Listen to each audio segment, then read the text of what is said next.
Okay, breaking news here from the news desk from Gary Franchi with Sheriff Mack reporting a SWAT team has been used under orders of the Federal Department of Education to bust into somebody's home to collect money, to collect a debt. The woman they were after to collect a debt from wasn't even living at that residence anymore.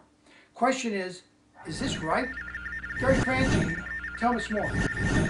We have a breaking story just posted to the RTR newsfeed regarding, get this, a SWAT team called in by the Department of Education to raid a home and collect a debt. We'll get Sheriff Richard Mack's exclusive take on the increased use of SWAT teams nationwide and Congressman Ron Paul's remarks on the Department of Education after this ABC News 10 clip.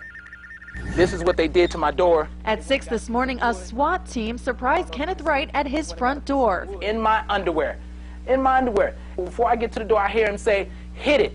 And I get ready to hit the door, and they hit the door. They almost hit me. So I said, hold on. They hit it again. I said, hold on. But the SWAT team busted in, taking Wright. They come grab me by my neck and drag me out my house to right there in the grass. Thrown to the ground and handcuffed, law enforcement then searched his house. And they put me in the backseat of a police car for over 6 hours.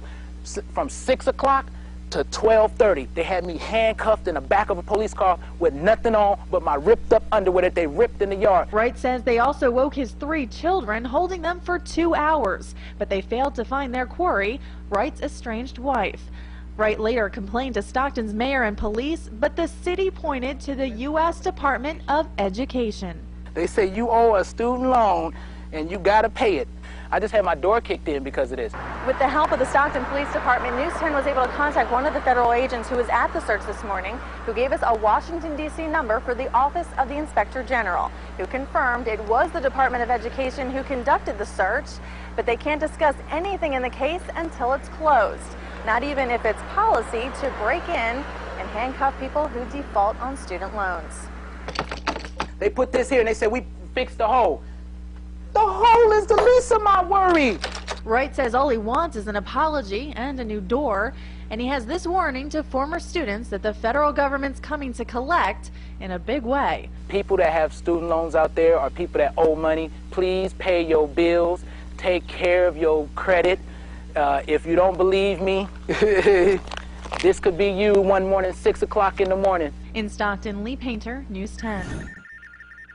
This looks like a stunt by the Department of Education to set a high-profile example to scare people to pay back their student loans. However, this story joins the recent epidemic of police assaults against the American people, such as the SWAT team murder of Jose Jorena, the Indiana Supreme Court ruling that allows police to enter your home without a warrant, and of course, the university students in Macomb, Illinois, who were assaulted by SWAT teams at a block party.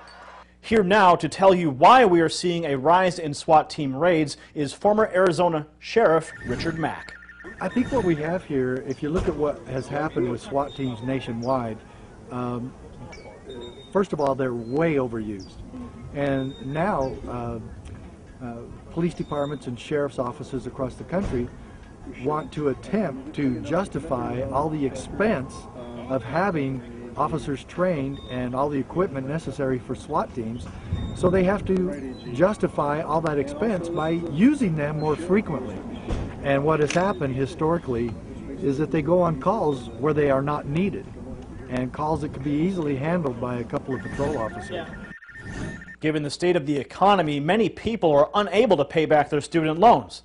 The Department of Education, working in conjunction with law enforcement, is a terrifying precedent that must be stopped. Congressman Ron Paul had this to say about the Department of Education. In a free society and in a constitutional society, if we followed our Constitution, the federal government wouldn't be involved in public education, and of course we would be much better off for it. The more the federal government's been involved in education, the worse the education has gotten. The use of SWAT teams to enforce student loans provides yet another example why education should be handled at the state and local level, and why homeschooling families should be encouraged and not threatened.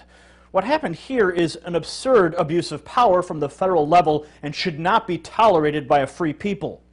Wall Street bankers are handed trillions of dollars in bailout money because they can't pay their loans. However, as the average American finds themselves unable to pay their mortgages and student loans, is this how the federal government will respond?